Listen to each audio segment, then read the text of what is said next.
అందరికీ నమస్కారం. కథలోకి వెళ్ళబోయే ముందు మీరు కనుక మన ఛానల్ని ఫస్ట్ టైం చూస్తున్నట్లయితే తప్పకుండా మన ఛానల్ని లైక్ చేయండి, షేర్ చేయండి, సబ్స్క్రైబ్ చేయండి, బెల్ ఐకాన్ క్లిక్ చేసి ఆల్ అనే బటన్ని ప్రెస్ చేయడం మర్చిపోకండి. కథని ఎక్కడ స్కిప్ చేయకుండా వినండి.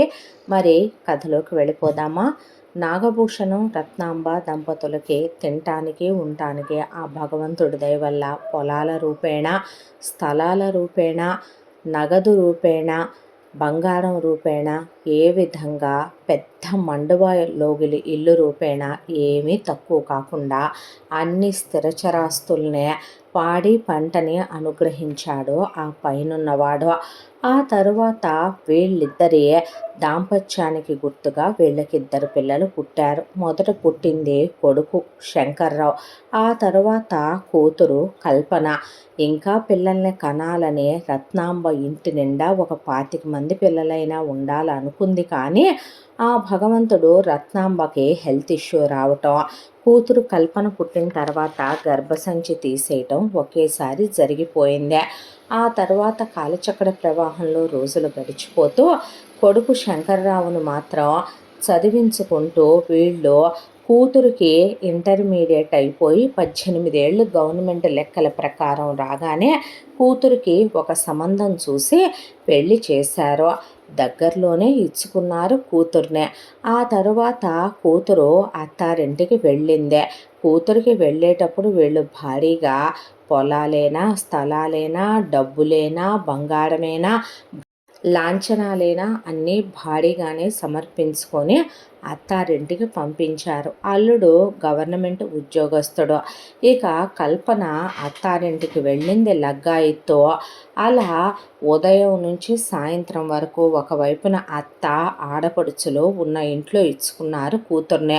ఒకవైపున అత్త చితక్కొట్టేయటం, ఒకవైపున మామ అత్త ముందు నోరెత్తలేని చవటవాజం అయిపోవటం, దానికి తోడు కల్పన భర్తకి వ్యసనాలు ఉండటం, కల్పన భర్త ఆమె మీద చేయి చేసుకోవటం, ఆడపడుచులు కొట్టటం, ఇంటి చాకిరి, వంట పని, గేదెల దగ్గర చాకిరి, మనిషిని ఇలా 5 నిమిషాలు కూర్చొనిచ్చేవాళ్ళు కాదు.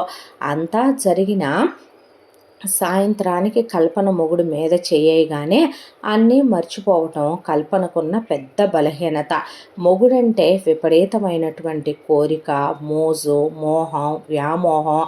ఇవన్నీ కనీసం అందరూ ఆడపిల్లలు కొడితే ఒక మాట ఎదురు చెప్పటమో, కొడితే ఏ తప్పు ఉందని కొడుతున్నావని నిలదీయటమో, కొడితే నేనంత కట్నం తెచ్చాను ఎందుకు కొడతారంటమో, వేరు కాపురం వెళదామంటమో, పంచాయతీ పెట్టుకోవటమో, నేను మీ కూతురు లాంటిది కాదా అని నిలదీయటమో ఏదో చెయ్యాలి. కానీ పగలంతా కుక్కను కొట్టినట్టు కొట్టిన సాయంత్రానికి మీద చెయ్యేస్తే ఇహ కల్పనకి నోట్లో నుంచి మాట రాదు, మురిసిపోద్ది మొగుడుతో.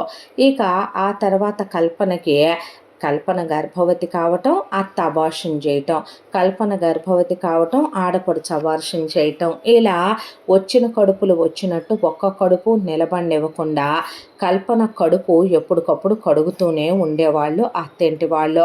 ఒకవైపున కూతురు కాపురం అలా జరిగిపోతూ ఉండగా శంకర్రావుకి పీజీ వరకు చదువైపోయి ఒక గవర్నమెంట్ ఉద్యోగం వచ్చింది. అదేమి పెద్ద ఉద్యోగం ఏమీ కాదు, చిన్నదే అయినప్పటికీ లైఫ్ సెక్యూరిటీ ఉండేలా ఒక గవర్నమెంట్ జాబు. దాంట్లో లంచాలు రావు, పై డబ్బులు రావు, జీతం మీదే ఆధారపడి బ్రతకాలి.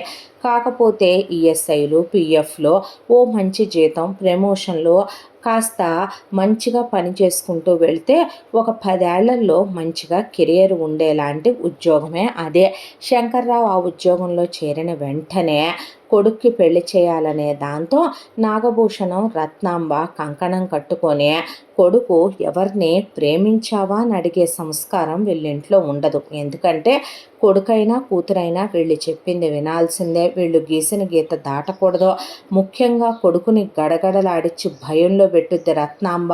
అమ్మ ముందు శంకర్రావు చిన్నప్పటి నుంచి నోరెత్తలేడు, నోరెత్తితే రత్నాంబ ఒప్పుకోదు. సుభద్ర అని ఒక అమ్మాయి వాళ్ళ సంబంధం చూశారు. చూడటానికి సుభద్ర బాగుంటుంది. మిషన్ కుట్టడం వచ్చు, ఇంటి పని, వంట పని, గేదెల దగ్గర పని అన్నీ వచ్చు. ఆ రోజుల్లో 10th క్లాస్ వరకు చదువుకుంది. దానికి తోడు ఆ అమ్మాయికి ఒక 100 తులాల బంగారం, ఒక ల్యాండ్, ఓ 10 లక్షల క్యాషు, 5 ఎకరాల పొలం ఇచ్చి వీళ్ళ అబ్బాయికి ఇచ్చి పెళ్లి చేస్తామని చెప్పారు. చెప్పేసరికి సకల లాంఛనాలతో సుభద్ర కోడలిగా రత్నాంబ ఇంట్లో అడుగు పెట్టిందే.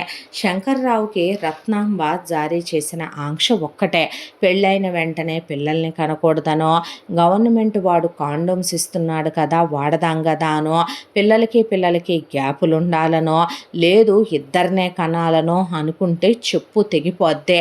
నేను ఓపెన్గా చెప్తున్నాను, ప్రతిరోజు మీ పడగ్గదే మీ పరుపులు అన్నీ చెక్ చేస్తా, మీ ఇద్దరు కలుస్తున్నారో లేదో చెక్ చేస్తా, నువ్వు నీ పెళ్ళాం ఏమైనా వాడుతున్నాడేమో డాక్టర్ దగ్గర చూపించి తీసుకొస్తా, గంపెడు మంది పిల్లల్ని కనాలి, లేదంటే నేను అస్సలు ఒప్పుకోను. ఆ రోజు నేను గంపెడు మందిని కందామనుకుంటే నీ చెల్లెలు నా కడుపును పడే భూమి మీద పడేసరికి నాకు గర్భసంచి తీసేయాల్సి ముదృష్టమయ్యింది, లేదంటే ఇల్లంతా పిల్లలు ఉండేవాళ్ళు ఈ రోజున కని తీరాల్సిందేనని చెప్తే చండాలంగా ఉంటుంది. కానీ రత్నాంబ కొడుకు ప్రతిరోజు గదిలోకి వెళ్ళేటప్పుడు కొడుకుకి ఇక సంసార సామర్థ్యత పెరిగే నాటు మందులు, మూలికలు నోట్లో వేయటం, అన్నాల్లో అయ్యి కలిపి పెట్టడం, దానికి తోడు తలకు అవి ఇవి తైలాలు మర్దన చేయటం, ఇక కోడల్ని ఎలా అయితే వెళ్తే మగాళ్ళకి కైపెక్కుద్దో మత్తెక్కుద్దో అలా రెడీ అయి వెళ్ళమంటాం. ఈ కోడల్ని తీసుకెళ్లే డాక్టర్ దగ్గర కాపర్టీ లాంటివి ఏమన్నా వేయించుకున్నారా అని చెక్ చేయించుకురావటం. ఒకవైపున శంకర్రావుని పిల్లలు లేకుండా ఏమైనా కాండోమ్స్ లాంటివి వాడుతున్నాడేమోనని బెడ్రూము, వార్డ్రోబు, చివరికి బాత్రూములు కూడా చెక్ చేసి వచ్చేది రత్నాంబ. శంకర్రావు ఎటు అమ్మకి ఎదురు చెప్పలేడు కాబట్టి ఇక పిల్లల్ని కండం మొదలుపెట్టారు వీళ్ళు. శంకర్రావుకి సుభద్రకి మొదటి కాన్పులో ఒక మగపిల్లాడు పుట్టాడు. అజయ్ అని పేరు పెట్టుకున్నారు. ఆ తర్వాత ఈలోపు ఇక్కడ కల్పననే వెళ్ళి కట్నం తీసుకురమ్మనమని అత్తగారు వాళ్ళు చిత్తకొట్టి పంపించడంతో కూతురు సంసారం నిలబెట్టాలనే దాంతో నాగభూషణం వాళ్ళు ఆస్తి కడిగించడం మొదలుపెట్టారు. ఇక్కడ రత్నాంబ మాటకి నాగభూషణం ఎదురు చెప్పడు కాబట్టి మెల్లగా ఇక కూతురుకి కొంత పొలం పెట్టి పంపించారు. ఇదేదో లాభసాటి బేరంగా ఉంది కదా అని చెప్పి ఇటు మళ్ళీ సుభద్ర గర్భవతి అయ్యే కూతురు పుడితే మాళవిక అని పేరు పెట్టుకున్నారు. మళ్ళీ కల్పనని కొట్టి పంపిస్తే ఇంకొంత పొలం పెట్టి పంపించారు. ఆ తర్వాత ఇటు సుభద్ర గర్భవతి అయ్యే మళ్ళీ ఓ పిల్లాడిని ప్రసవించింది, విజయ్ అని పేరు పెట్టుకున్నారు. ఈలోపు ఇక కల్పనకి పొలం మొత్తం అయిపోయిందమ్మా, మాకంటూ ఇకేమీ లేదని, కొడుక్కి ఉద్యోగం ఉంది కదా అనే దాంతో పొలం మొత్తం ఊడ్చి కూతురు కాపురం నిలబెట్టాలని కూతురికే పెట్టి పంపించేశారు. అయిపోయింది. అదేదో ఎందుకమ్మా అలా దెబ్బలు తింటూ నువ్వు అక్కడే ఉండటం, పోనీ వాడంత మంచివాడు కానప్పుడు వచ్చేయచ్చు కదా, విడాకులు తీసుకొని ఇంకొకళ్ళని చేసుకోవచ్చు కదా అంటే, ఒరే పాపిష్టి వెధవ, చెల్లెలు కాపురం తీయాలనుకునే నీచుడా, నువ్వు మాత్రం నీ పెళ్ళాంతో ప్రతి రాత్రి కులకాలి, నీ చెల్లెలకి మాత్రం ఆ సుఖం వద్దేమిట్రా అంటే, మా ఆయన్ని వదిలే నేను రాను, ఆయన ఇచ్చే సుఖం నాకు ఎవడివ్వగలడో అనే కల్పన కూడా వెళ్ళిపోయింది. కడుపుల మీద కడుపులు తీస్తున్నారుగా, ఆరోగ్యం పాడవుద్దని సుభద్ర అంటే, ఇంటి కోడలు కుక్కవి నువ్వు, మూసుకొని పడుండవే అంది రత్నాంబ. ఆ తర్వాత అలా కల్పన పొలం మొత్తం ఊడ్చేసింది. శంకర్రావుకి రావాల్సిన 50 ఎకరాల పొలం. ఆ తర్వాత అంతకుముందే పెళ్లిలో పెట్టించుకెళ్ళింది ఓ 30 ఎకరాలు, 80 ఎకరాలు స్వాహ. ఆ తర్వాత వాళ్ళు మళ్ళీ కొట్టి పంపటంతో స్థలాలు స్వాహ. ఈలోపు ఇక్కడ చూస్తే సుభద్ర మళ్ళీ మరొక పిల్లని ప్రసవించింది, మాధురి. ఇక ఇటువైపున చూస్తే ఉన్న ఇల్లు స్వాహ, గేదెలు ఆవులు స్వాహ, అత్త దగ్గరున్న బంగారం అంతా స్వాహ. ఇక ఇలా ఈలోపు మొత్తం ఉన్నదంతా కడిగిపోయి మళ్ళీ కల్పన గర్భవతి అయిందని కొట్టి పుట్టింటికి తరిమిన తర్వాత కల్పనకి కడుపుతో ఉందని సీమంతాలు చేయాలని, ఆ తర్వాత కల్పన ఒక కూతుర్ని ప్రసవించింది. పిల్ల పేరు సుగుణ అని పెట్టి పిల్లకి మొత్తం నగల సెట్ అంతా చేయించి పంపమన్నారని. ఇక రత్నాంబ వాళ్ళ దగ్గర డబ్బులు లేక దాంతో వాళ్ళు ఎటు సుభద్ర తెచ్చిన క్యాషు 5 ఎకరాల పొలము, సుభద్ర తీసుకొచ్చిన 100 తులాల బంగారం ఉంటే మొత్తం తక్కెట్లో వేసి తూసినట్టుగా కూతురికి దోచిపెట్టి మనవరాలకి దోచిపెట్టి పంపించేశారు. నా ఇవ్వటం ఏంటని ఆవిడని కొట్టి ఇప్పుడు పిల్లలతో సహా నిన్ను బయటికి గెంటేస్తామని కొడుకుని పడేసి బాధి పారేశారు అమ్మ అబ్బా. దాంతో వాళ్ళు నోరెత్తలేక సైలెంట్ అయిపోవాల్సి వచ్చింది.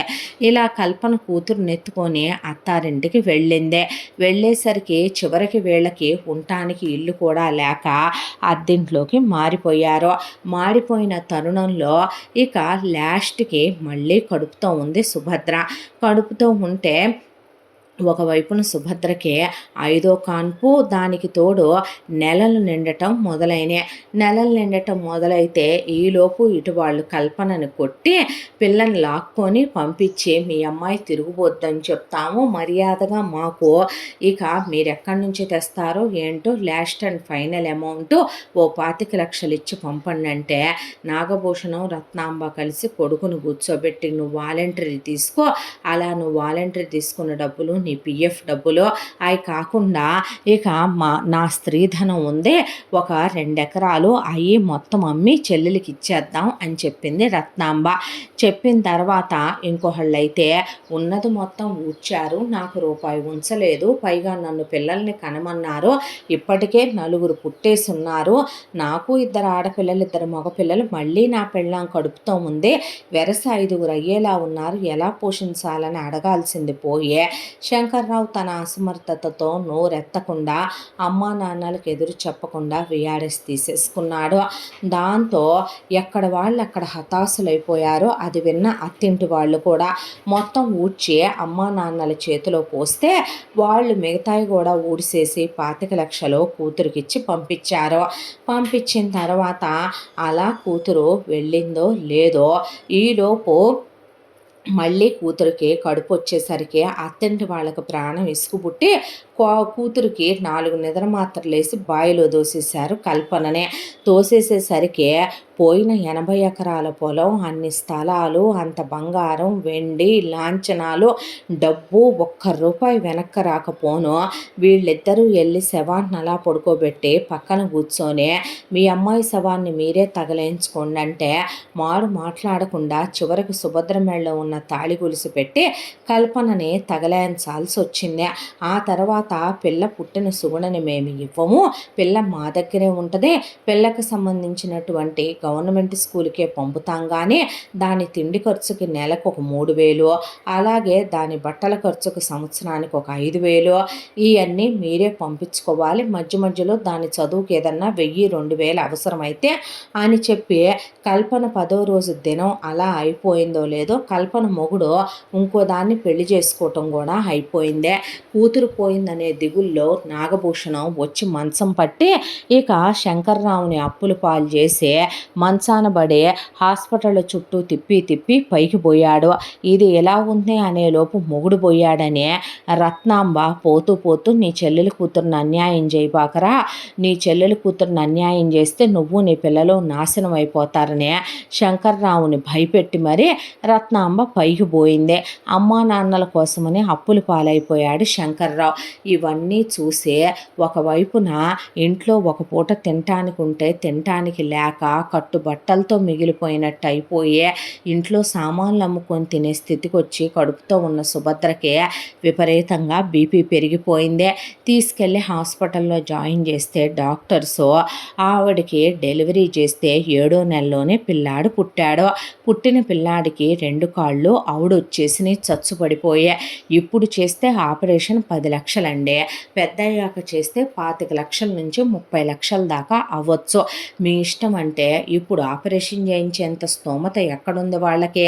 అందుకని పిల్లాడిని ముందు వాడికి 9వ నెల వచ్చిందాకా ఇంక్యుబేటర్లో పెట్టాలి కాబట్టి పెట్టించి సుభద్రకి మందులు వాడుతూ శంకర్రావు పూర్తిగా అప్పుల్లో మునిగిపోయే ఆ తర్వాత ఆ అప్పులు తీర్చే స్థితి లేక అప్పుల వాళ్ళొచ్చి నీ పెళ్ళాన్ని మా దగ్గరికి పంపించరా అనే స్థాయికి సంసారాన్నే దిగజార్చుకొచ్చేసేపాటికి సుభద్ర అన్నలొచ్చే శంకర్రావుని షర్టు పట్టుకొని 4 పీకులు పీకి అసలు నువ్వు మగాడివేనంట్రా, నీకు మగతనం ఉందంట్రా, నీ మగతనం పెళ్ళాం దగ్గర పడగ్గదిలో కడుపులు చేయటానికి మాత్రమే పనికొస్తుందంట్రా, నీ అమ్మ ఆడదేనా, నీ బాబు మనిషేనా, అసలు నీకేదో 50 ఎకరాలు ఉంది, గవర్నమెంట్ ఉద్యోగం ఉంది, నీకేదో ఒక పెద్ద పంపు ఉంది 3 అంతస్తులది, ఓ 4 ల్యాండ్లు వస్తాయి, దాంతోపాటు మా చెల్లెలకి 200 తులాలు బంగారం పెడతానన్నారు, తినాగొడవ ఉన్నవాళ్ళని చెప్పి ఆ రోజున మా నాన్న బుద్ధి లేక అంతిచ్చి మా చెల్లెల్ని నీకిచ్చి చేస్తే కడుపుకు అన్నం తినే ఎదవ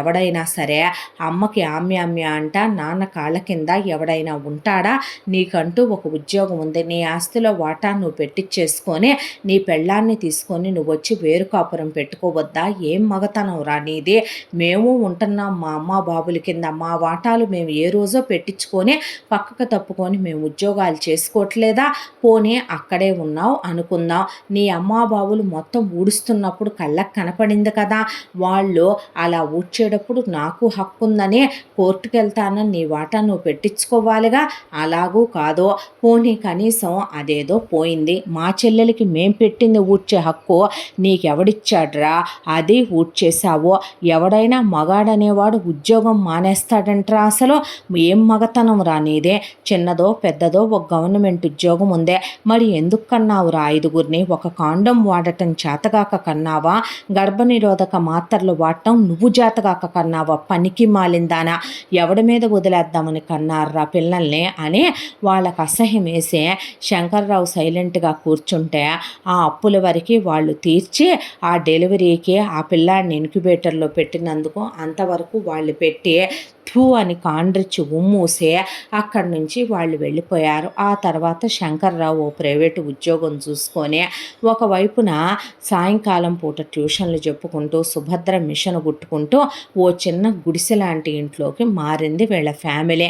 ఆ తర్వాత నుంచే ఇక సుభద్ర వాళ్ళ అమ్మా నాన్నలో ఉన్న ఆస్తంతా ఆల్రెడీ వాళ్ళ అన్నయ్యలు పెట్టించుకోవటం అయిపోయింది. వాళ్ళకి పెళ్ళాలు పిల్లలు సంసారాలు ఉన్నప్పుడు చెల్లెళ్ళకి దోచిపెట్టడం అంటే ఎంతవరకని పెడతారు వాళ్ళైనా కూడాను.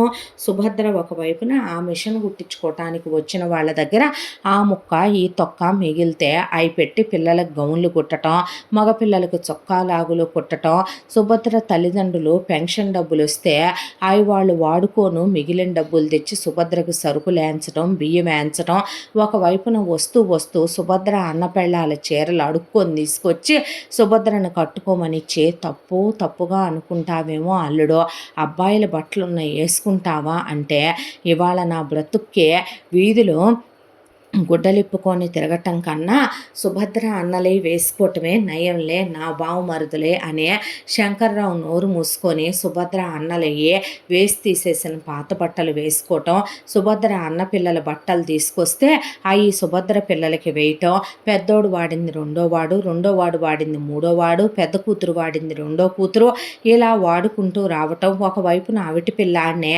అలాగే పెట్టుకొని భుజాల మీద వేసుకొని ఎక్కడికి వెళ్ళినా పెద్ద పిల్లాడు రెండో పిల్లాడు మోసుకుంటూ తిరగటం.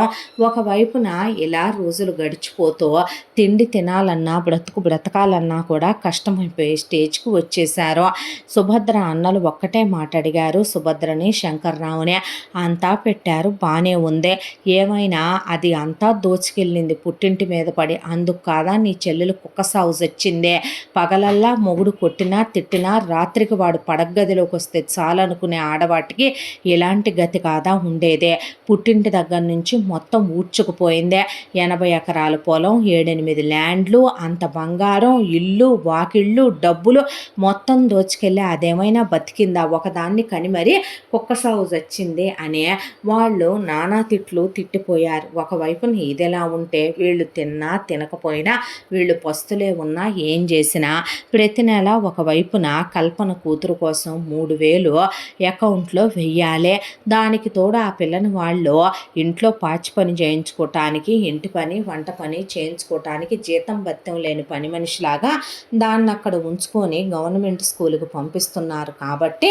గవర్నమెంట్ స్కూల్లో పొద్దున పూట భోజనం పోద్ది, యూనిఫామ్ పోద్ది, బుక్స్ పోతాయి.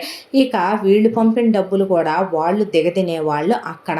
అది కాకుండా ఒకవైపున మధ్యలో ఆ పిల్లకి ఒక 500 పంపు స్కూల్లో వాటికి అవసరం వీటికి అవసరం అనే బట్టలకి సంవత్సరానికి 5,000 వీళ్ళ పిల్లలకే ఊళ్ళో వాళ్ళ బట్టలు అడుక్కొచ్చి వేసుకున్నా ఆ పిల్లకి మాత్రం వీళ్ళు 5,000 పంపాల్సిందే. అలా కాదంటే ఆ పిల్లని వ్యభిచారంలోకి దించుతామని, ఆ పిల్లని ఎవడో ఒకడికి అమ్మేస్తామని బెదిరింపుత్రాలు పంపేవాళ్ళు శంకర్రావుకే. పోతూ పోతూ అమ్మ నువ్వు నీ పిల్లలు నాశనం అయిపోతారనిపోయింది కాబట్టి చేసేదేమీ లేక వేరే ఆప్షన్ లేక అటు డబ్బులు పంపక తప్పేది కాదు వీళ్ళ మొగుడు పెళ్ళాలకే. ఇలా రోజులు గడిచిపోతూ కాలచక్ర ప్రవాహంలో సుభద్ర తల్లిదండ్రులు ప్రతి నెలా వచ్చి పాపం వాళ్ళు తిని తినక వాళ్ళు కడుపు నిండా చివరికి బట్టలు కూడా సరైనవి కట్టుకోకుండా రూపాయి పోగు చేసే వస్తూ సుభద్ర కోసం అని చెప్పి రేషన్ బియ్యం పోగు చేసుకొని ఓ బస్తా రేషన్ బియ్యం తీసుకొచ్చేయటం, ఆ తర్వాత పప్పు ఉప్పులని పోగు చేసుకొచ్చే కొడుకులకి రేషన్ల మీద వచ్చే వాళ్ళు వాడరు కాబట్టి అవి పోగు చేసుకురావటం, వాళ్ళ పెళ్ళాలు కట్టేసిన బట్టలు తేవటం, కొడుకులు వేసి తీసేసిన ప్యాంట్ షర్ట్లు తేవటం, వాళ్ళ పిల్లలు వేసి తీసేసిన బట్టలు తీసుకురావటం, ఇలా కొంతకాలం జరుపుకొచ్చారు. పెద్ద పిల్లాడికి 10 ఏళ్ల వయసు వచ్చేసరికి సుభద్ర తండ్రి, ఆ తర్వాత పెద్ద పిల్లాడికి 12 ఏళ్ల వయసు వచ్చేసరికి సుభద్ర తల్లి పైకి పోయే శంకర్రావుకి ఆదుకునేవాళ్ళు, ఆ రూపాయి ఇచ్చేవాళ్ళు, అయ్యో పాపం అనేవాళ్ళు కూడా లేకుండా పోయారు. ఇక వీళ్ళ 5 పిల్లల్ని గవర్నమెంట్ స్కూల్కి పంపక వేరే ఆప్షన్ లేదు వీళ్ళకే. దాంతోనే గవర్నమెంట్ స్కూల్కి పంపిస్తే మధ్యాహ్న భోజన పథకం కింద అంత ముద్ద తిండి వెళ్ళిపోయేది, యూనిఫాములు వెళ్ళిపోయాయి.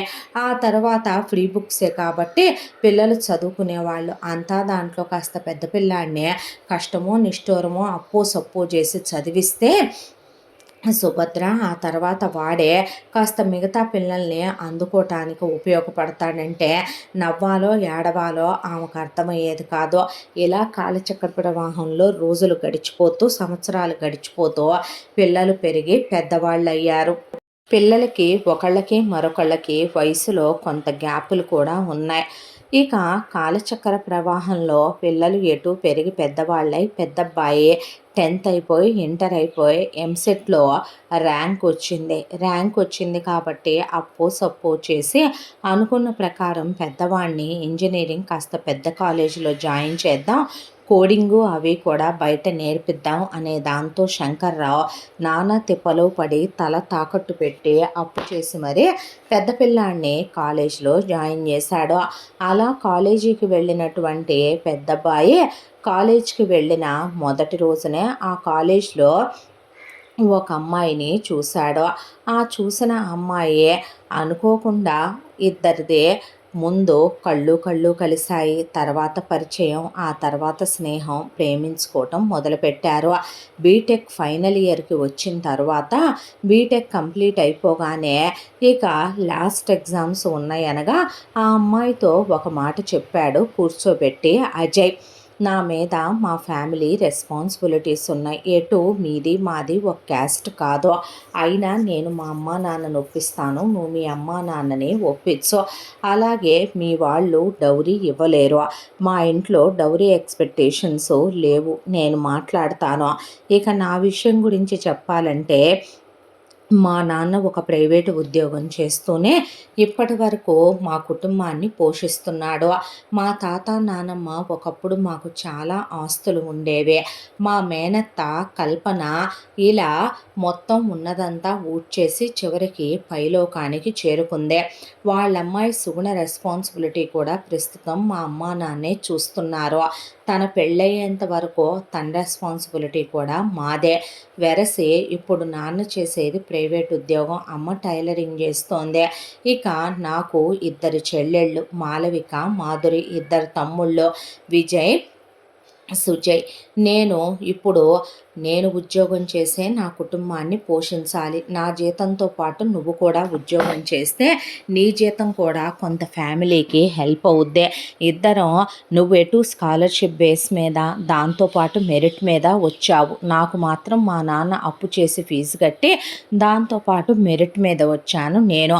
ఇద్దరే కలిపితే ఎలా లేదన్నా కూడా 1,40,000 జీతం వస్తుంది. మన ఇద్దరు ఖర్చులకి ఓ 10,000 లేదా ఒక 20,000 తీసి పక్కన పెట్టిన 1,20,000లో మా నాన్న ఉద్యోగం చేసి ఒక 50 తెస్తున్నాడు కాబట్టి మళ్ళీ తిరిగి 1,70,000 అవుతే మా నాన్న తెచ్చే 50తో ఇంటి ఖర్చులకు సరిపోయినా ముందు నా పెద్ద చెల్లెల్ని చదివించి పెళ్లి చేయాలి. నా రెండో తమ్ముడిని చదివించాలి. ఆ తర్వాత నా చిన్న చెల్లెల్ని చదివించి అది ఎయిర్ హోస్టెస్ అవుతానంటుందే.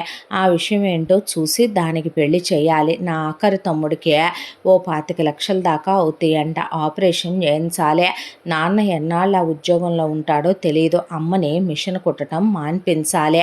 ఆ తర్వాత ఒక ల్యాండ్ తీసుకొని మెల్లగా రూపాయి పోగు చేసే ఒక 3 ఫ్లోర్స్ ఇల్లు కట్టుకుంటే నాకు నా ఇద్దరు తమ్ముళ్ళకి సరిపోద్ది. ఆ తర్వాత మెల్లగా 3 కార్లు కొనాలి. అప్పుడు కాస్త నీకు గోల్డ్ చేయించి అప్పుడు పిల్లల్ని ప్లాన్ చేసుకుందాం. అప్పుడు దాకా పిల్లల్ని కనకుండా మనం కాస్త జాగ్రత్తగా ఉండాలి. ఏమంటావు అన్నాడు.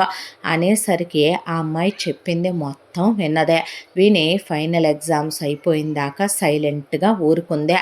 ఆ తర్వాత కూర్చొని ఇంటికెళ్ళి ఆలోచించుకుంది. తనది ఆల్రెడీ కేర్ ఆఫ్ ప్లాట్ఫామ్ బతుకే. నిజం చెప్పాలంటే అజయ్ వాళ్ళ క్యాస్ట్ గైరని, దానికి తోడు వీడు ఇంత పెద్ద కాలేజీలో చదువుతున్నాడంటే మెల్లిగా వీడికి ఏఎంఎన్సి కంపెనీలో ఉద్యోగం వచ్చుద్దిలే. ఆ తర్వాత హైకులు ప్రమోషన్లు అని వీడి శాలరీ పెరుగుద్ది. ఆన్ సైట్ వస్తే వీడిని తీసుకొని అబ్రాడ్ ఎగిరిపోవచ్చనే ఆ అబ్బాయిని అసలు ఫస్ట్ తనే ఐ లవ్ యూ చెప్పి లవ్ చేయడం మొదలుపెట్టింది. వీడు చూస్తే ఇప్పుడు ఎంత చాటభారతం చెప్పుకొచ్చాడో. వీడి అమ్మను ఉద్ధరించి, వీడి అబ్బను ఉద్ధరించి, వీడి చెల్లెళ్ళను ఉద్ధరించి, వీడి తమ్ముళ్ళను ఉద్ధరించి ఇహ ఇంకా బాగుంది. వీడేదో గోల్డెన్ ఎక్స్పెక్టెడ్ డక్ అని నేను అనుకుంటే బాగుందమ్మా బాగుంది. పుట్టింట్లో ఉన్నన్నాళ్ళు అడుక్కు తినే బతుకే. వాళ్ళు వీళ్ళు చుట్టాలు బంధువులు హెల్ప్ చేస్తే చదువుకున్న చదువే. ఇప్పుడు తనకే రెస్పాన్సిబిలిటీస్ ఉన్నాయి. అలా అనుకుంటే తన తమ్ముడు చెల్లెలు తను తీసుకుంటుందా ఏంటి? తన బాబు ఎక్కడ అడుక్కు తిని తెస్తే తనకెందుకు, తనమ్మ ఎక్కడ ముష్టెత్తుకొని తెస్తే తనకెందుకు అనుకోవట్లేదా ఏంటి? అలా అనుకుంటే తన తండ్రి నైట్ అంతా సెక్యూరిటీగా పనిచేస్తాడు. 2 షాపుల ముందు పొద్దునంతా ప్రైవేట్ కంపెనీలో ఉద్యోగం చేస్తాడు. అది కాకుండా సాయంకాలం నుంచి గుమస్తాగా లెక్కలు రాయడానికి వెళ్తాడు. అది తన తండ్రి కర్మ. అది వాడు చేసుకున్న రాత. తన తల్లి ఒకవైపున 4 ఏళ్లలో వంట పనికి వెళ్ళుద్ది పొద్దున సాయంత్రం. అవి కాకుండా ఇంట్లో పచ్చళ్ళు అవి పెట్టి అమ్ముద్ది. అవి కాకుండా ఒకవైపున వాళ్ళమ్మ ఎవరైనా ఏదైనా పని చెప్పినా కాదనకుండా చేసి పెట్టుద్ది. అది దాని కర్మ. ఇంటి పని వంట పని మనుషుల్ని పెట్టి చేసుకోకుండా తమ్ముడు చెల్లెలు అమ్మా నాన్నల మీద ఆధారపడకూడదని వాళ్ళు ఒకవైపున చదువుకుంటూనే పార్ట్ టైం చేసుకుంటూనే ట్యూషన్లు చెప్పుకుంటూ వాళ్ళ ఫీజులు వాళ్ళే కట్టుకొని చదువుకుంటున్నారు. అది వాళ్ళ రాత. అలాగని మనం రెస్పాన్సిబిలిటీస్ తీసుకోవటం ఏంటి? షిట్ అనుకుని నాన్ సెన్స్ అనిపించే ఆ తర్వాత అదే కాలేజ్లో కాస్త ముక్కు మొహం బాగుండేసరికి అజయ్ ప్రేమించిన అమ్మాయికి స్టార్టింగ్లో అజయ్కి ఈ అమ్మాయి ప్రపోజ్ చేయక ముందే వేరే ఒక అబ్బాయి సీనియరు చెప్పున్నాడు. ఆ అబ్బాయి కాలేజ్ నుంచి వీళ్ళు ఫస్ట్ ఇయర్లో ఉండగానే ఆ అబ్బాయి 4th ఇయర్ కాబట్టి ఆ అబ్బాయి ఆ తర్వాత అబ్రాడ్ వెళ్ళిపోయి కూడా ఉన్నాడు. మెల్లిగా ఆ అబ్బాయితో ఇన్స్టాగ్రామ్లో మళ్ళీ పరిచయం కలిపి ఆ అబ్బాయితో మాట్లాడి ఎలా ఉన్నావు ఏంటి అని చెప్పి మెల్లగా మాటలు కలిపి ఆ తర్వాత 3వ కంటికి తెలియకుండా ఆ అబ్బాయికి తనే ప్రపోజ్ చేసి ఆ అబ్బాయిని ఇండియా వచ్చేలా చేసి వాళ్ళది ఎక్కడో మారుమూల పల్లెటూరు. ఆ అబ్బాయి అమ్మా నాన్నలకి 2 కొడుకుల్లో ఒక కొడుకు, వాళ్ళకు 50 ఎకరాల పొలం ఉంది. అమెరికాలో వాడుకో ఉద్యోగం ఉంది. దాంతో తెలివిగా ఇక కానీ కట్నం ఇచ్చుకోలేమని చెప్పి వాడిని పెళ్లి చేసుకొని శుభ్రంగా చెక్కేసింది. అజయ్ ఈ విషయం తెలుసుకొని ఆల్మోస్ట్ పిచ్చోడే అయిపోయాడు. పైగా అజయ్కి వెళుతూ వెళుతూ ఫైనల్గా వీడియో కాల్ మెసేజ్ ఒకటే పెట్టిపోయింది. అజయ్ ప్రేమించిన అబ్బాయి, ఒరేయ్ నువ్వు కడుపుకు అన్నం తింటున్నావా, కంపలెమ్మటి గడ్డి తింటున్నావా, నిన్ను ప్రేమించే ఆడది మొగుడుగా మగాడిగా నువ్వు కావాలనుకుంటదే, ముష్టి 3 గదుల అద్దె కొంపలో మీరుండేదే, మీ అమ్మ నాన్న వాళ్ళు కాంట్రాసెప్టివ్ వాడటం మర్చిపోయి పందులు కుక్కలు కన్నట్టు అంతమందిని కంటే వాళ్ళందరినీ నువ్వు పోషించుకురావటం ఏంట్రా చేతగాని సన్నాసి, పనికి మాలిన ఎదవ, నువ్వు అందరినీ ఉద్ధరించుకుంటా వచ్చి కూర్చున్న దాకా నేను నగలు చేయించుకోకుండా, కారులో తిరగకుండా, సొంత ఇల్లు లేకుండా, పిల్లల్ని కనకుండా ఉండాలా? నాకు లైఫ్ అంటే ఎంజాయ్ చేయాలి. క్లబ్ అంటే క్లబ్బు, పబ్ అంటే పబ్బు, ట్రిప్పులు అంటే ట్రిప్పులు, సినిమాలు, షికార్లు, లైఫ్ను ఓ రేంజ్లో ఎంజాయ్ చేయాలని నేను అనుకొని నేను నిన్ను తగులుకున్నాను. అలాంటిదే నువ్వేంట్రా చెత్త స్టూపిడ్ అని ఇక నాకు నచ్చిన వాడిని, నేను మెచ్చిన వాడిని చూసుకొని పోతున్నాను. నీలాంటి వాళ్ళు ప్రేమలకి పెళ్ళిళ్ళకి పనికిరారా, మీ వాళ్ళందరికీ సేవలు చేసుకుంటూ కడుక్కుంటూ కూర్చోరా చెత్త ఫెలో అని మెసేజ్ పెట్టి కాండ్రిచ్ ఉమ్మి నానా మాటలు అని వెళ్ళిపోయింది. ఆ అమ్మాయి వెళ్ళిపోవటం ఏమో కానీ అజయ్ గడ్డాలు పెంచేసుకొని తిండి తిప్పలు మానేసి నిద్రపోవటం మానేసి క్యాంపస్ ప్లేస్మెంట్లో వచ్చిన దాదాపు 70,000 వస్తుంటే ₹1,00,000 ఉద్యోగం వచ్చింది. వచ్చిన ఉద్యోగం వదిలేసుకొని ఇక పిచ్చోళ్ళ తయారైపోయి ఎలా అంటే అలా అయిపోయి తాగుడికి అలవాటైపోయి స్మోక్ చేస్తూ ఒకవైపున సుభద్ర మిషన్ కుట్టిన డబ్బులు పెద్ద కొడుకు అంటే ఉన్న ప్రేమతో దొంగతనంగా మొగుడు ఉప్పు పప్పు కని కూరగాయలు కని ఇచ్చిన వాటితో ఇంట్లోకి రసం పెట్టి కూరగాయల డబ్బులు, ఇంట్లోకి రేషన్ బియ్యం వండేసి బియ్యం డబ్బులు అలా ఇవ్వటం, తప్పతాగి రోడ్ల మీద పడిపోవటం, 2-3 రోజులకు ఒకసారి రావటం, చీప్ లిక్కర్లు తాగటం, బీడీలు తాగటం, ఎలా పడితే అలా పిచ్చోళ్ళ తయారైపోయాడు అజయ్. పైగా ఉద్యోగం చేయకపోతే మానే, కనీసం ఇంటి పొట్టన ఉండటం కూడా మానేసి వ్యసనాలకి బానిసైపోయాడు. ఆరోగ్యము నాశనం అయిపోతుంది. దానికి తోడు ఎవరు ఏం చెప్పినా వినే స్థితిలో లేడు అజయ్. ఇక కొడుకు చదువు కోసం చేసిన అప్పు మాత్రం అలా నిలబడి వెక్కిరిస్తూ నుంచుంది శంకర్రావునే. ఈలోగా తండ్రి అయ్యుండి మంచి చెడు దగ్గర కూర్చోబెట్టుకొని చెప్పాల్సింది పోయే శంకర్రావు అసమర్థత గురించి, చేతగాంతనం గురించి చెప్పేదేముంది, సుభద్ర అతిగారాభం గురించి చెప్పేదేముంది. దాంతో తల్లిదండ్రులు అయ్యుండి పిల్లాడిని ఉద్యోగానికి వెళ్ళమని నయానో భయానో కొట్టో తిట్టో లేదా కూర్చోబెట్టి చెప్పుకోనో ఇది చేయాల్సింది పోయే పైగా కొడుక్కి సుభద్ర దొంగచాటుగా తిండి పెట్టడం, డబ్బులు ఇవ్వటం, మరొక వైపున శంకర్రావు కొడుక్కి ఎదురు చెప్పలేక మౌనంగా వదిలేసి ఊరుకోవటం. దాంతో అజయ్ భవిష్యత్తు పాడైపోయింది. ఏదైతే అదైంది. వాడే ఎలాగోలా గాలికి తిరుగుతూనో ధూళికి తిరుగుతూనో బతుకుతున్నాళ్లే అన్నట్టుగా పెద్ద అబ్బాయిని వదిలేసి ఈలోగా పెద్ద కూతురు మాళవికది డిగ్రీ అయిపోయింది. అయిపోయిన కూతుర్ని ఆడపిల్ల అరటి చెట్టు ఎప్పుడు ఎదిగొస్తాయో కూడా తెలియకుండా ఎదిగిపోయింది పెద్ద కూతురు. కాబట్టి ఇమీడియట్గా పెద్దమ్మాయికి పెళ్లి చేసి పంపిస్తే కనీసం ఒక భారం బరువైనా తన గుండె మీద నుంచి దిగిపోద్ది అనే విధంగా శంకర్రావు సంబంధాలు వెతకటం మొదలుపెట్టాడు. శంకర్రావు సంబంధాలు వెతకటం మొదలు పెడితే కట్నం అనే సుభద్ర అంటే అప్పో సొప్పో చేద్దాం, పెద్దోడి చదువు కోసం చేయలేదా, పెద్ద పిల్ల పెళ్లి కోసం ఆలోచిస్తామా ఏంటి అన్నాడు. అని సంబంధాలు వెతికితే పెళ్ళిళ్ళ పేరయ్య గారు వీళ్ళ పరిస్థితి చూసే పాపం ఆయన చాలా మంచోడు. ఆయన ఎటు వీళ్ళకున్న బాధలు ఇబ్బందులు తెలిసి ఓ మంచి సంబంధం తీసుకొచ్చాడు. అబ్బాయి పేరు రాఘవ, చాలా మంచోడు. కాకపోతే అబ్బాయే మాళవిక చూడటానికి బాగుంటుంది, కాస్త అబ్బాయే బిలో యావరేజ్గా ఉన్న బంగారు కొండ మరుమల్లె దండ అన్నంత మంచి మనసున్నోడు. అమ్మా నాన్నలకి ఒక్కడే కొడుకు. దానికి తోడు స్థిరచరాస్తులకి వాళ్ళకి ఏ లోటు లేదు.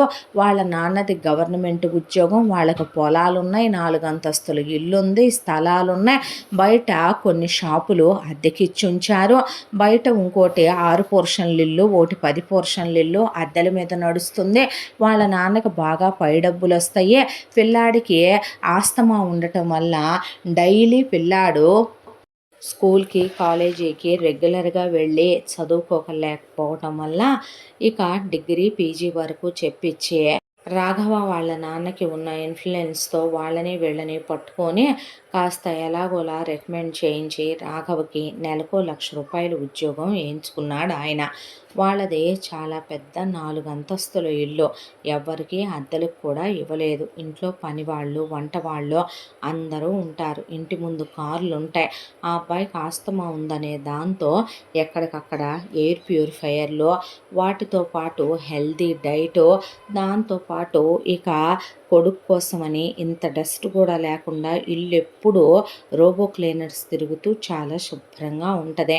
వాళ్ళు వీళ్ళ అమ్మాయి వాళ్ళ అబ్బాయి కన్నా వయసులో ఒక 5 ఏళ్ళు చిన్నదని, మాళవిక చూడటానికి బాగుందని ఆయనే పనిమాల వచ్చి ఈ సంబంధం శంకర్రావుతో మాకు మీరు రూపాయి కట్న కానుకలు ఇవ్వద్దు బావగారు, అమ్మాయికి మేమే డైమండ్ సెట్టు గోల్డ్ సెట్టు పెడతాము, అమ్మాయి ఉద్యోగం సద్యోగం కూడా చేయక్కర్లేదు, మాకు ఇంట్లో ఉండి వాళ్ళిద్దరూ సంతోషంగా ఉంటే చాలు, పిల్లా పాపలతో బోలెడంత ఉంది, పుట్టక పుట్టిన ఒక్కగానొక్క కొడుకు, కాస్త వాడికి ఆస్తమా కానీ వయసు వెన్ను ముదిరిన తర్వాత అది తగ్గింది, అలా అని వాడిని మేము చాలా కేర్ఫుల్గా చూసుకుంటాం.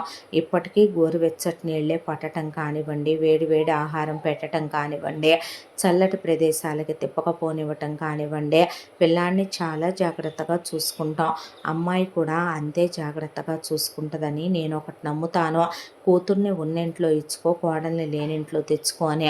అలా మీరు అనుకునేటట్టయితే మీ కూతుర్ని మా ఇంటికి పంపండి, మేము అనుకుంటాం కాబట్టే మీ అమ్మాయిని మా కోడలుగా చేసుకుంటాం. మీరు ఎంగేజ్మెంట్ ఖర్చులు, పెళ్లి ఖర్చులు, మాకు జత బట్టలు కూడా పెట్టొద్దు, మీ ఇంటిళ్ళ పాతికి బట్టల ఖర్చు కూడా నేనే డబ్బులు ఇస్తాను అని ఆయన చెప్పిన తర్వాత చూస్తే రాఘవేమి అనాకాడి కాదో, కాస్త సామన సాయ అంతే, కానీ చాలా మంచోడు, కన్ను ముక్కు తీరు చక్కగా ఉన్నాయి ఆ అబ్బాయి. ఇద్దరు మాట్లాడుకున్నారు, అభిప్రాయాలు కలిశాయి. ఆ తర్వాత వాళ్ళు బాగానే ముట్ట చెప్పారు మాళవికకే. ముట్ట చెప్పిన తర్వాత ఎంగేజ్మెంట్ ఖర్చులు రాఘవ తండ్రివే, పెళ్లి ఖర్చులు రాఘవ తండ్రివే, చాలా గ్రాండ్గా పెళ్లి జరిపించారు. ఫస్ట్ నైట్లు అయిపోయినాయి, హనీమూన్లకి వెళ్ళొచ్చారు. ఆ తర్వాత రాఘవ వాళ్ళ నాన్న ఆయనది గవర్నమెంట్ ఉద్యోగం కాబట్టి ఆయన గవర్నమెంట్ ఉద్యోగానికి వెళ్ళొస్తూ, రాఘవ తన జాబుకి తను వెళ్ళొస్తూ భార్యను కొట్టడం, తిట్టడం, అరవటం ఇలాంటి వాళ్ళ నాన్నకి అలవాటు లేవు. ఆ నాన్న కొడుగ్గా పుట్టి పెరిగిన రాఘవ తగని మెతక, రాఘవకు కూడా అలాంటి అలవాటు లేదు. దాంతో మాళవికని చాలా ప్రేమగా చూసుకునేవాడు రాఘవ. ఇంత దాంట్లో వచ్చిన తిప్పలల్లా ఎక్కడ అంటే రాఘవ వాళ్ళ అమ్మ నోటికి ఆనకట్ట ఉండదు. చెప్పాలంటే అడ్డుకట్ట వేసే మగాడు మొనగాడు ఈ భూమి మీదే పుట్టలేదన్నట్టు నోటికి ఎంత మాట వస్తే అంత మాట వెనక ముందు ఆలోచించుకోకుండా ఏది పడితే అది మాట్లాడుద్దే. ఆ విషయంలో రాఘవ తల్లిని రాఘవ తండ్రి కాదు కదా, హరిహరాదులు కూడా కంట్రోల్ చేయలేరు. రాఘవ అసలు పట్టించుకోడు. ఎంత దాంట్లో ఆవిడ వాగే వాగుడంతా మన ఇంట్లో పరిస్థితులు ఎటు బాలేదు, మనం ఏనాడు ఏ పుణ్యం చేసుకున్నామో రూపాయి కట్న కానుకలు తేకుండా దేవుళ్ళలాంటి మొగుడు, కన్న తండ్రిలా చూసుకునే మామగారు, కోటీశ్వర్ల ఆస్తే, ఇంట్లో వంటవాళ్ళు, పనివాళ్ళు, ఏసీ గదులు, ఎయిర్ ప్యూరిఫైయర్లు ఇన్నున్నాయి కదా, హ్యాపీగా ఉంటే పోలేదా కాసేపు, లేదా ఏదో ఒక ఉద్యోగమో సద్యోగమో మామగారిని యాంచమంటే ఏ వ్యాపారమో పెట్టుకుంటానంటే ఆయనే పెట్టిస్తాడు. అలా ఏదీ కాకుండా మాళవిక కూడా రాఘవ తల్లితో గొడవకు దిగేదే. ఇలా సాయంకాలం మగాళ్ళు ఇంటికి వచ్చేపాటికి అత్తాకోడళ్ళు ఒకళ్ళనొకళ్ళు కొట్టుకొని హోరాహోరీగా తిట్టుకొని సంసారాన్ని వీధుల్లో పెట్టే బజారు వాళ్ళకన్నా హీనంగా ఆవిడ ఒక మాట అంటది, దానికి మాళవిక 100 చదువుద్ది, ఆవిడ 1000 అంటది, మాళవిక ఇంకో 4000 కలిపి చదువుద్దే. ఇలా మీ అమ్మ నోరు కుదరదు, మీ అమ్మకి, మీ అమ్మ నోటి కింద మనిషి అనేవాడు బ్రతకగలనా అంటే అంటానే నేను అత్తగారినే, ఏ పడవ కూటికి గతి లేదు కానీ నీ బాబుకి పిల్లలు పుట్టకుండా అంత గవర్నమెంటోడు ఫ్రీగా ఇచ్చేటటువంటి కాండోములు వాడాలని కూడా తెలియక కన్నాడు కానీ ఫ్రీగా మా ఇంటికి ఓవర్ నైట్ కోడలు అయిపోయావు కానీ మా అబ్బాయికి పెళ్ళాను అయిపోయి కులుకుతున్నావు కానీ నేను గ్లాసుడు మంచినీళ్ళు ఇమ్మనమంటే మొహం తిప్పుకొని వెళ్తావా, ఎంత బలిపే నీకు అంటే నీకేమైనా కాళ్ళు పడిపోయినాయా, చేతులు పడిపోయినాయా, పనోళ్ళు లేరా, వంటోళ్ళు లేరా, నాకే చెప్పాలా, ఇంటి కోడలు అని చెప్తే తప్ప ఏ ఇంటి కోడలు అంటే పని మనిషి అనుకుంటున్నావా, బానిస అనుకుంటున్నావా, ఇలా అయ్యిన దానికి కాని దానికి ప్రతి దానికి అత్తా కోడళ్ళు గొడవలు గొడవలు గొడవలు గొడవలు పెట్టుకొని అలా పెళ్ళయ్యి 3 నెలలు అయ్యిందో లేదో మాళవిక చచ్చినా మీ అమ్మ బతికుండగా నేను ఇంట్లో ఉండనని మీ అమ్మ నా కాళ్ళు పట్టుకొని క్షమాపణ చెప్పి మీ నాన్న మీ అమ్మని ఎత్తుకెళ్ళి ఓల్డేజ్ హోమ్లోనో మీ అమ్మకు విడాకులు ఇవ్వటమో మీ అమ్మను వదిలేసి ఇంకో పెళ్లి చేసుకోవటమో లేదంటే కనుక మీ అమ్మని ఎత్తుకెళ్ళి ఏ అనాథాశ్రమంలోనో పడేస్తే తప్ప మీ అమ్మని తీసుకొని ఏ పల్లెటూరు వెళ్ళిపోతే తప్ప నేను సచ్చినా నీతో కాపురం చేయనని ఒకవేళ నేను నీతో కాపురం చేయాలనుకుంటే నువ్వు నాతో పాటు బయలుదేరమనేసరికి తల్లికి అబ్బాయి చెప్పి చెప్పి చెప్పి రాఘవ అలసిపోయాడు. నేను అంటానురా అని తీరుతాను, నేను పెద్దదాన్ని అత్తగారిని అంటే నేను చస్తే పీడా పద్యము దరిద్రపుకోవాలా అని రాఘవ అంటే అది కాదని ఆయన మాట్లాడబోతే మూయించి కొడుకు మాట్లాడబోతే మూయించేసి అత్త కోడళ్ళిద్దరూ కలిసి జుట్లు పట్టుకొని కొట్టుకోవటం మొదలు పెట్టేసరికి రాఘవ మాళవిక వస్తావా సస్తావా అని కూర్చుంటే బయటకు వచ్చాడు. వచ్చిన తర్వాత ఏదో ఒక ఇల్లు తీసుకొని వేరు కాపురం పెట్టుకుందాంలే, ప్రశాంతంగా జీవితం సాగిపోద్ది అనుకుంటే అసలు ఈ ఊళ్ళోనే వద్దు, మీ అమ్మ ఎదురవుద్ది, మీ అమ్మ మొహం చూడాలంటేనే నాకు అసహ్యమని వాళ్ళ పుట్టింటి ఊరికి తీసుకొచ్చింది. పుట్టింటి ఊరికి తీసుకొస్తే ఏమైనా రాఘవకి అక్కడంటే ₹1,00,000 ఉద్యోగం. వాళ్ళ నాన్న రికమెండేషన్ మీద వాళ్ళ నాన్న ఫ్రెండ్ గారి ఆఫీసులో వేయించాడు ఆ ఉద్యోగాన్ని. ఇక్కడ ఎవడున్నాడు, ఎవడిప్పిస్తాడు తనకు ఉద్యోగం? అక్కడ ఉద్యోగం మానేసి వచ్చి ఇక్కడ ఉద్యోగం ఎత్తుక్కుంటే ₹20,000 ఉద్యోగం దొరికింది. దానికి తోడు ఇక్కడ ఎంతమంది జనం ఆ 3 గదుల ఇంట్లో ఉంటుంటే ఆ అబ్బాయికి అసలే ఆస్తమా ఉండే, సఫికేటింగ్గా ఉండి ఊపిరాడక మనిషిని ఎవరో ఒక గోతంలో పెట్టి బిగిస్తున్నట్టు ఇక్కడ ఏసీలు ఉండవు, ఫ్యాన్లు కూడా సరిగ్గా ఉండవు. ఒకవైపున అందరూ ఒకే వాష్రూమ్లోకి వెళ్ళాలి. టైంకి సరైన తిండి ఉండదు, నిద్ర ఉండదు, మనశ్శాంతి ఉండదు. దాంతో ఆ అబ్బాయి బాగా మనిషి నలిగిపోయే వద్దు నీకు దండం పెడతాను, ఇలా వీళ్ళకే జరగనప్పుడు మనం భారంగా బరువుగా ఉండటం కరెక్ట్ కాదు, పద వెళ్ళిపోదాం అంటే నీ అమ్మ నా కాళ్ళు పట్టుకుంటే తప్ప నేను తిరిగి ఆ ఇంటికి రాను అంటే దాని కాళ్ళు నేను పట్టుకోవటం ఏంట్రా పనికి మాలిన ఆడంగి వెదవా, నువ్వు మగాడివైతే దాన్ని ఇరగ్గొట్టి తీసుకొచ్చి నా కాళ్ళ దగ్గర పడేయని అటు రాఘవ తల్లి అమ్మాయి కాపురానికి వెళ్ళవే అని శంకర్రావు అంటే నే వెళ్ళను నాన్న, ఏ నన్ను నువ్వు కనలేదా ఏంటి, ఎక్కడన్నా దొరికితే తెచ్చి పెంచావా ఏంటి, ఆడపిల్ల కష్టమని కడుపు చించుకొని కాళ్ళ మీద పడుద్దని పుట్టింటికి రాక ఎక్కడికి వచ్చుద్దే అని శంకర్రావు నోరు మూయించేసి అది కాదే అని సుభద్ర అంటే అమ్మా తలంటుకోవాలి వేడినీళ్ళు పెట్టు, నువ్వు నీ పిచ్చి చేదస్తాలు అని ఆవిడని అసలు మాట్లాడనివ్వకుండా ఇలా ఎంతవరకు అనేది తెలియకుండా ఇక్కడే మొగుడిని పట్టుకొని తిష్టేసి కూర్చుంది ఇక పెద్దమ్మాయి మాళవిక. అల్లుడికి వచ్చే 20,000 జీతం ఆ అబ్బాయి ఇన్హేలర్లకి, ఆ అబ్బాయి ఆస్తమా మందులకి, పద్దాక ఆ అబ్బాయికి బాగోక డాక్టర్ల దగ్గరికి వెళ్ళటానికి వాటికే సరిపోతుంది.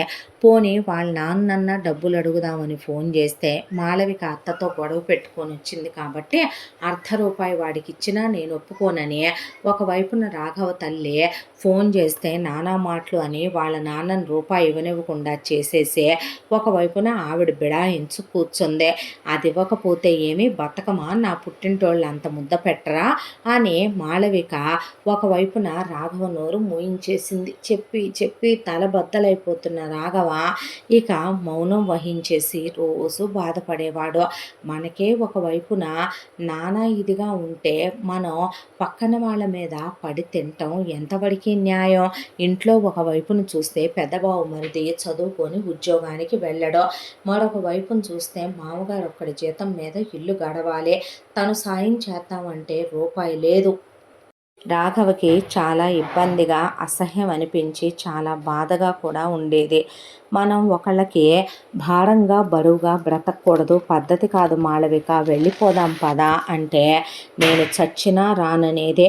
పోనీ ఆ ఊరు వెళ్ళి వేరే కాపురమైనా పెట్టుకుందాం, నేను ఉద్యోగం చేస్తాను పదా అంటే నువ్వు నేను చెప్పినట్టు వినకపోయావో నేను ఉడిపోసుకొని చస్తాను జాగ్రత్త అని ఆ అబ్బాయి నోరు మూయించేసే ఆ విషయం తెలిసి ఇంట్లో వాళ్ళు ఏమీ మాట్లాడలేక అతిగారాభంగా పెంచుకున్న పెద్ద కూతురు నోటికి ఎదురు చెప్పలేక మౌనం వహించేశారు శంకర్రావు సుభద్ర. రోజులు ఇలా గడిచిపోతూ ఉండగా ఇక మరొక వైపున ఈలోపు పెద్దబ్బాయి కన్నా వీళ్ళు డొనేషన్లు కట్టి అప్పులు చేసి చదివించారేమో కానీ రెండో అబ్బాయి విజయ్ మాత్రం తన మెరిట్ మీద ఫ్రీ సీట్ తెచ్చుకొని చదువుకున్నాడు. ఆ అబ్బాయి ఇంజనీరింగ్ కంప్లీట్ అయిందో లేదో ఆ అబ్బాయికి అలా ఒక 60,000 రూపాయలు ఉద్యోగం వచ్చింది. ఆ అబ్బాయికి ఉద్యోగం వచ్చి ఒకవైపున ఆ అబ్బాయి చూసుకుంటే పెద్దన్న ఎప్పుడు మారతాడో కూర్చొని అన్నయ్య ఇలా అయితే ఎలారా, కనీసం ఉద్యోగానికైనా వెళ్ళాలిగా అంటే అక్కడి నుంచి లేచి వెళ్ళిపోయేవాడు అజయ్. అక్క భావం తీసుకొని వెళ్ళొచ్చు కదే, నీకేం భారం రా, నీకేం బరువయ్యాం అనేసి తిట్టిపోసి వెళ్ళేది మాళవిక. అమ్మా అన్నయ్యకి డబ్బులు ఇవ్వకమ్మా, వాడు ఆరోగ్యం పాడైపోద్దా, చీప్ లిక్కర్లు తాగి ఆ బీడీలు తాగి మంచిది కాదమ్మా అని చెప్తే విని వదిలేసేది సుభద్ర. నువ్వన్నా చెప్పు నాన్న అంటే శంకర్రావు అసలు వినిపించుకునేవాడు కాదు.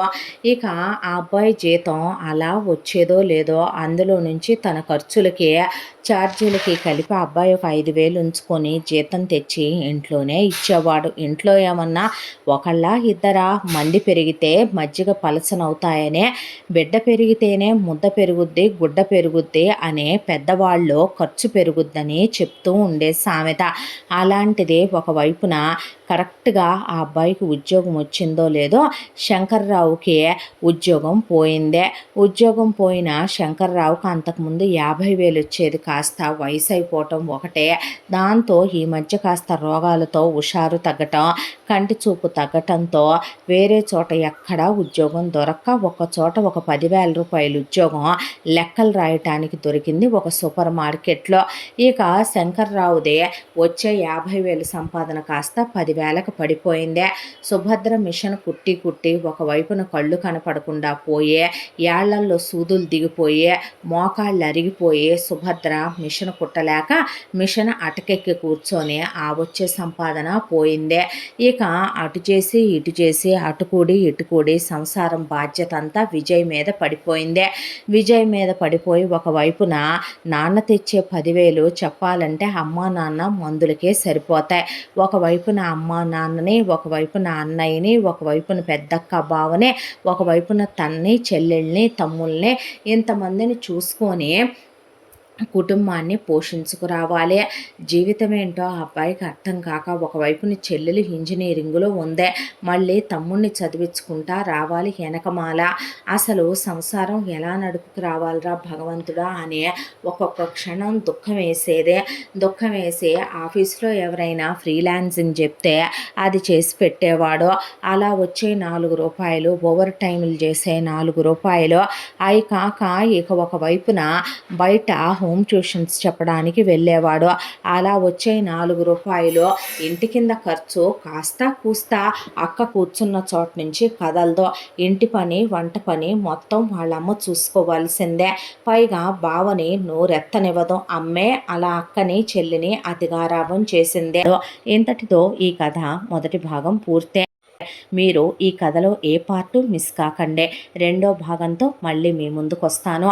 తప్పకుండా మన ఛానల్ని లైక్ చేయండి, షేర్ చేయండి, సబ్స్క్రైబ్ చేయండి, బెల్ ఐకాన్ క్లిక్ చేసి ఆల్ అనే బటన్ని ప్రెస్ చేయడం మర్చిపోకండి. ఇంత మంచి కథనే మనకు అందించిన కథా రచయిత్రి జి. యామిని శ్రీనివాస్ గారు. రెండో పార్ట్తో మళ్ళీ కలుసుకుందాం. Thank you so much.